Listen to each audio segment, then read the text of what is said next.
On the next episode of Spruce Meadows Today, find out what legendary jockey Bill Shoemaker is up to these days. Meet a rising star in international show jumping. Spend some time with a courageous thoroughbred stallion who's beaten cancer. And hang on tight for the ride of your life. All on Spruce Meadows Today.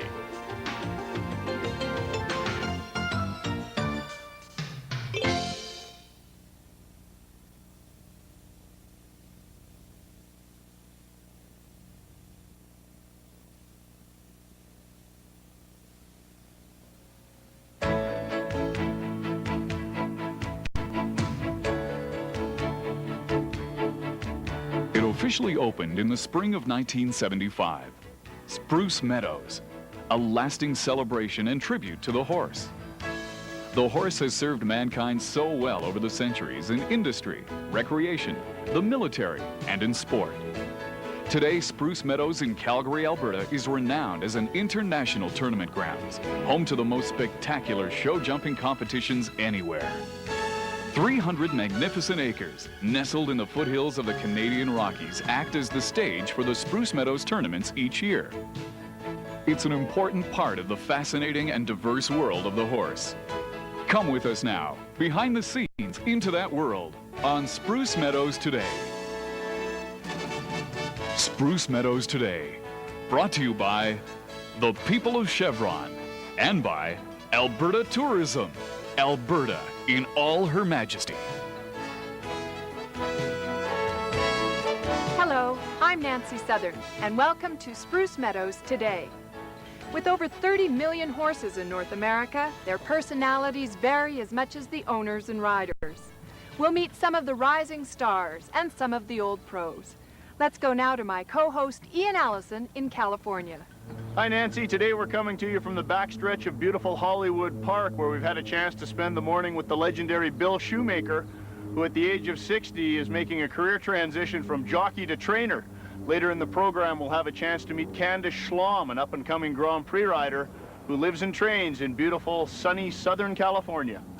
Thanks Ian, boy, you always get the great assignments. We'll meet Candice Schlom right after this brief word from our sponsors.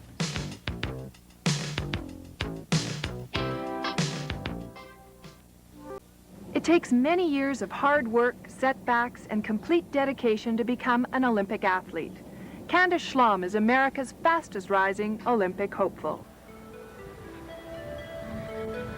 From the time she first competed internationally at Spruce Meadows in 1989, the spectators, officials, fans, media, and athletes in attendance all knew there was a new force to be dealt with in international show jumping. At just 20 years of age, Candice Schlom of Calabasas, California, is a dedicated, talented, and tough young rider. Her goals are high in a sport dominated by males, but Candice Schlom is a resilient young lady who is willing to pay the price in chasing down the likes of Ian Miller, Hap Hansen, and Bernie Traurig, who are the dominant forces in North American show jumping. She knows there's a high physical price to pay in rising to the top of the sport. You know, I've had ultimate goals as I've grown up, but I've had to just take the one day at a time in this business. As you know, anything can happen with horses and spills and getting hurt. And in August last year, right before the Masters, I was over in Europe and had a fall and fractured my shoulder blade and tore some muscles and put me out till a couple days before the Masters. And I got to Arizona this year and was on a young horse in the warm-up area, and it tripped off the ground and got cut up in the rails. And face first, I broke my nose and cracked a rib and took 2 days off, got healed up, and about 4 weeks later, got spit into a jump and put my teeth through my lip, and as I have a scar here from it right now. And the following day, in the open class, I had one jump left, and the combination was going clean, and a little bit of a spook, got caught up, and over we went, and same exact thing to my nose. Rancho del Puma is a 100-acre gem situated in the hills right in Los Angeles. It is an oasis, one operated from top to bottom by a very capable 20-year-old manager. You know, there's every day about 8-10 hours of a lot of little things, and just to cover everything that I, that is involved in this business. The vet, the blacksmith, myself. I get up about 6 in the morning. I get up to the barn at 7. Work my horses. I have to go to the office and do paperwork, organize for like the trip to Canada for a month and a half, and run the barn here at home and make sure everything's, because being 20 years old, there's days that I'm not sure if I can handle it all, not with looking up at Ian Miller, Hap, Hansen, Bernie, Traurig, Katie Monahan, the Whitakers, I've got big goals, but it takes a long time to get there. Candice does have big goals in the sport, but this is not to say that she's a dreamer. The physical aptitude is very evident. One needs only check the competitive resume of this former U.S. equestrian team junior gold medalist.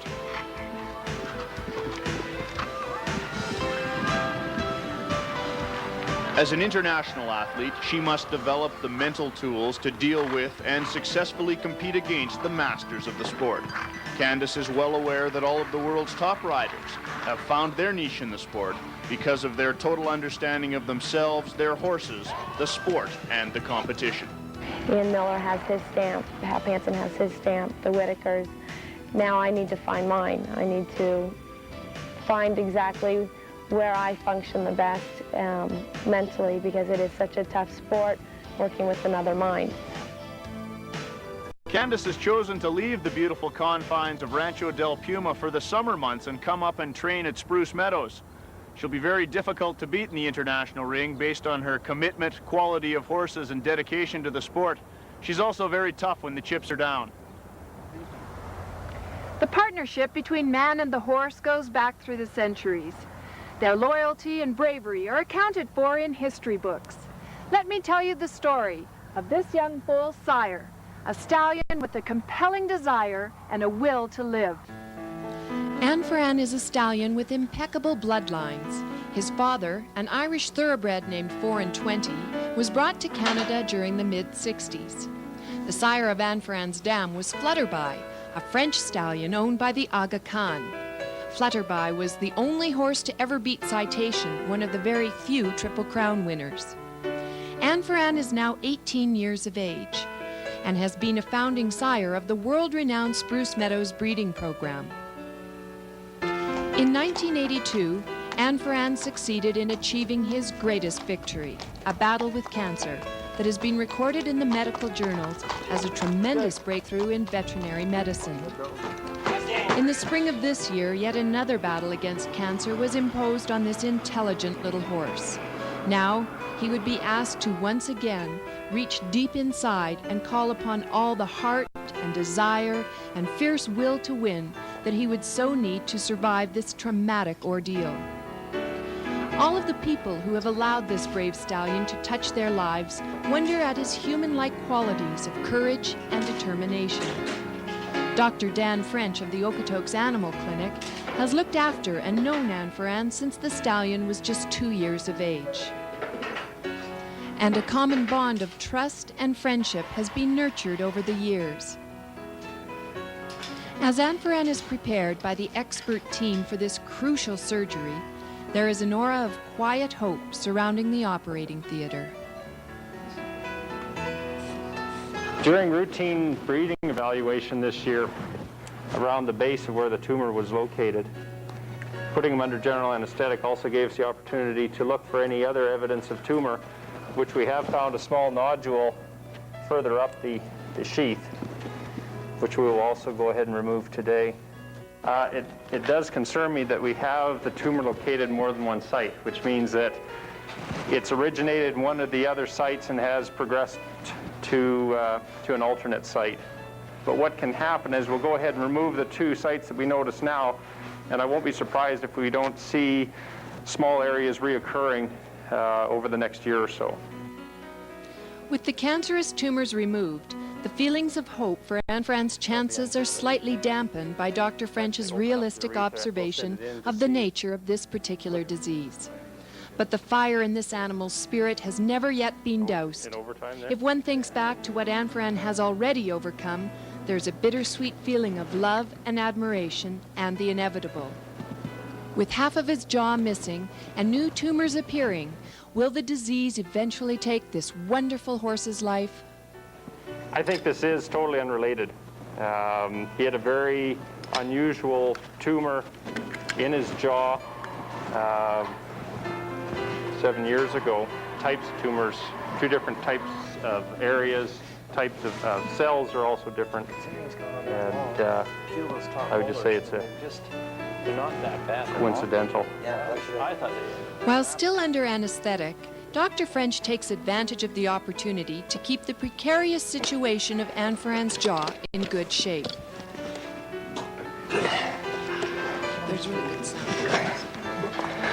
That's the finesse part of veterinary medicine. Cutting the ends off the ever-growing molars replaces the natural process of wearing down the teeth. Anne Ferrand's recovery from the ordeal was fast, remarkably fast. He resumed his breeding season 1 month to the day after his surgery and has covered 25 mares this year. His progeny have reached international success in the jumping ring and can be found throughout North America.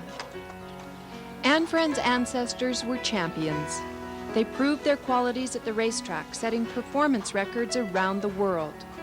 But surprisingly enough, their children have not shown the same sparkling athletic prowess of their father and grandfather. But certainly with Anne Ferrand, they have passed on their most important characteristics. Their intelligence, their kindness, their courage, and their desire to win. Little Anne Ferrand, a sire of champions from a family of champions. Anne Ferrand, a champion forever. Well, it sure is great to have this feisty stallion still with us. And who knows, maybe one day we'll see his offspring in the winner's circle at the Kentucky Derby, or possibly on the Olympic podium. Let's go now to our regular feature, the Xerox tip.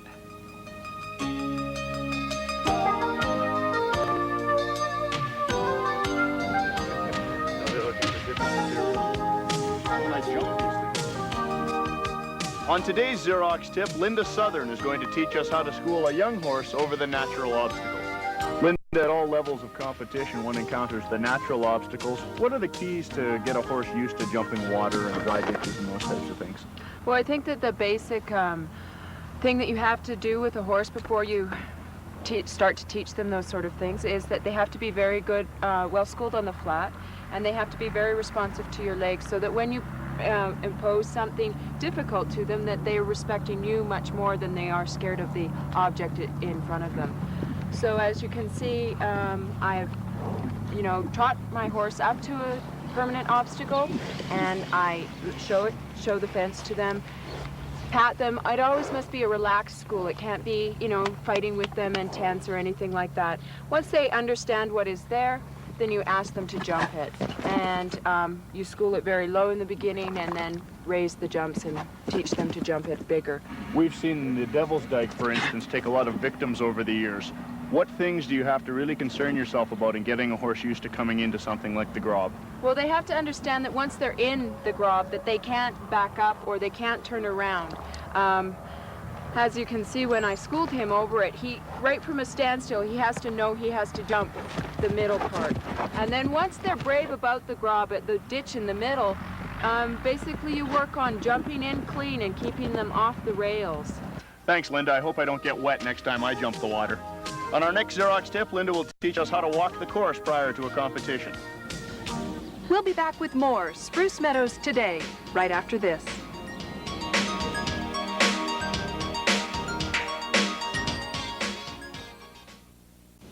In the world of horse racing, there is one name that stands alone, a legend in his own time. Let's meet Willie Shoemaker. It's 5 o'clock in the morning on the backstretch at Hollywood Park.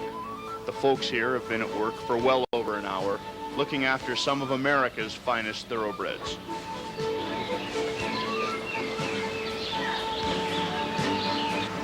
Racing legend Bill Shoemaker is where he's been every morning at 5 a.m. for more than 40 years, in the backstretch of a racetrack somewhere in North America. It's a special culture all its own, with exercise riders, jockeys, veterinarians, hot walkers, grooms, and trainers. All, of course, morning people. Within this backstretch culture, Bill Shoemaker is going through a bit of a culture shock as he makes the transition from superstar jockey to rookie trainer. It's the first summer in 4 decades that the diminutive Shoemaker isn't spending most of his time on the backs of 1,100-pound powder kegs, thundering his way around racetracks. Now he chooses to watch, study, and critique. They'll pick their own pace, and you just make it a smooth trip all the way around, you know. Don't slow them down 1 minute and fast the next, you know, just kind of a smooth trip. That's it. Bill Shoemaker is quite a quiet man. His words are direct and to the point. Not even his stable pony is free from critique. You're an idiot.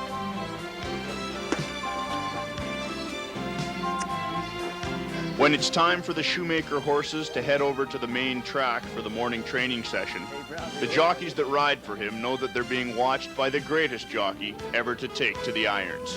No, I haven't. Yeah, it's pretty good food. Bill Shoemaker, the Shoe, a 4'10", 96-pound picture of confidence. For more than 40 years, he dominated thoroughbred racing in North America, taking more than 9,000 mounts to victory and amassing more than $100 million in winnings. Perhaps his most dramatic win came in May of 1986, when a 54-year-old Shoemaker took the chestnut colt Ferdinand to the ride of his life down the home stretch at Churchill Downs. Bill Shoemaker told me that the 1986 Kentucky Derby win is his most cherished victory. Ferdinand, who later carried the Shoe to a photo finish win in the $3 million Breeders' Cup Classic, is his all-time favorite mount. And that's saying something when one considers the likes of John Henry, Spectacular Bid, and the list goes on. The Shoe chose to retire from riding in February of 1990 at the age of 58. What was the secret to his longevity? Well, I think probably the fact that I didn't have a weight problem, and I rode a lot of years without any injuries. That's another thing that helped me a lot. And associated myself with some of the great trainers that had the best horses. That always helps. Spectacular Bid was one. Swaps was another one. Gallant Man, I can go on down the line. I don't miss the riding, no. Now I can sit up there and tell these jocks how to do it now. Yeah. And no one who's ever lived has known how to ride a racehorse better than Bill Shoemaker. Yeah, I know, he takes his head down. The horses Shoemaker rides today are the type that all trainers that can ride do ride.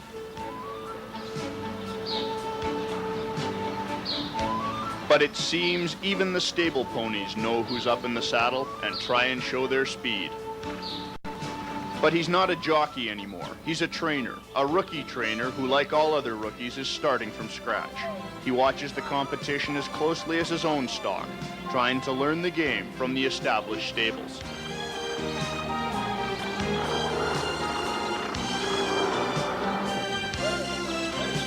It's a constant learning process, one that requires discipline and an open mind in order to get the most out of the 22 horses he currently has training in the Bill Shoemaker racing stable.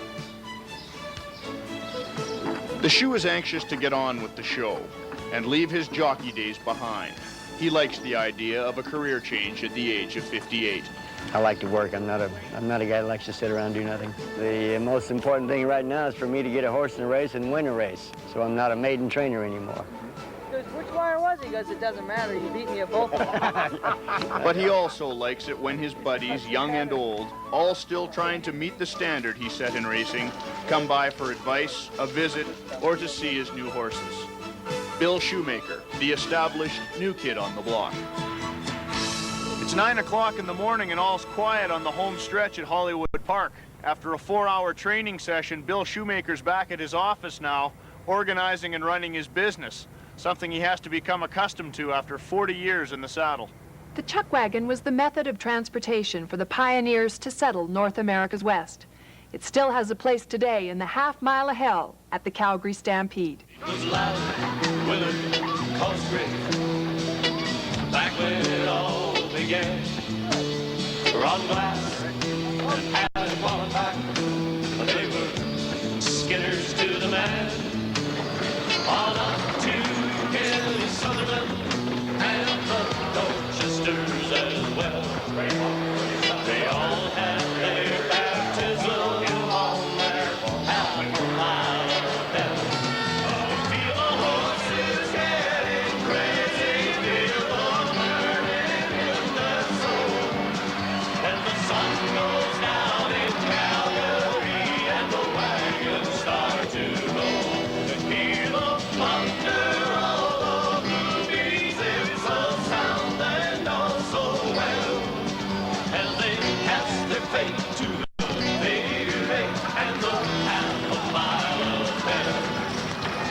I don't get scared. That adrenaline still flows. It doesn't bother me during the day. It's probably about the time you start harnessing. You get no butterflies are still there. And of course, that's what's nice about wagon racing. When the gun goes, I mean, that's gone. Tipped over in front of my brother-in-law once. I was on my hands and knees in the middle of the racetrack, and he said all I could see was teeth and eyeballs. He went around me. There's been terrible accidents where you get upset, but you can't let that bother you, like I say, or I wouldn't be able to go. So I just, when the race starts, I just block that away. I want him to win.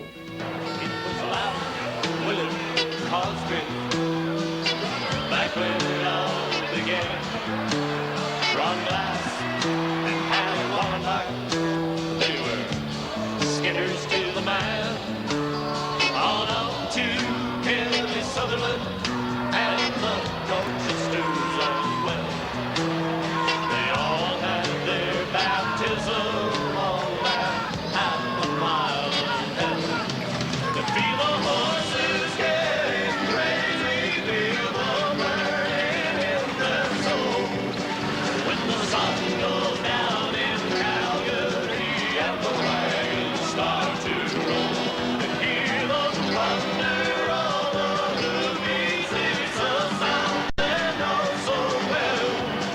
As they cast their fate to the fairy and the half a mile of hell. As they cast their fate to the fairy and the half a mile of hell. I think the day that the adrenaline doesn't pump, that's the day you should get off the seat. More thrilling excitement coming up on Spruce Meadows today, right after this.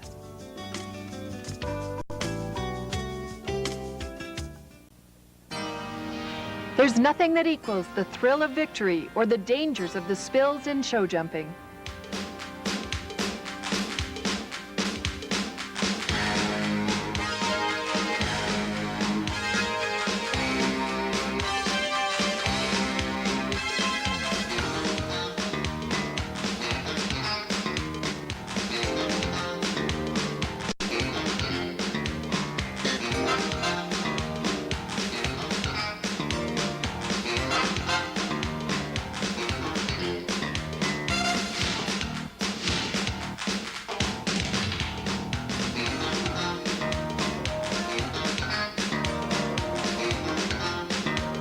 Now, before he moves to his next location, let's go back to Ian Allison in California.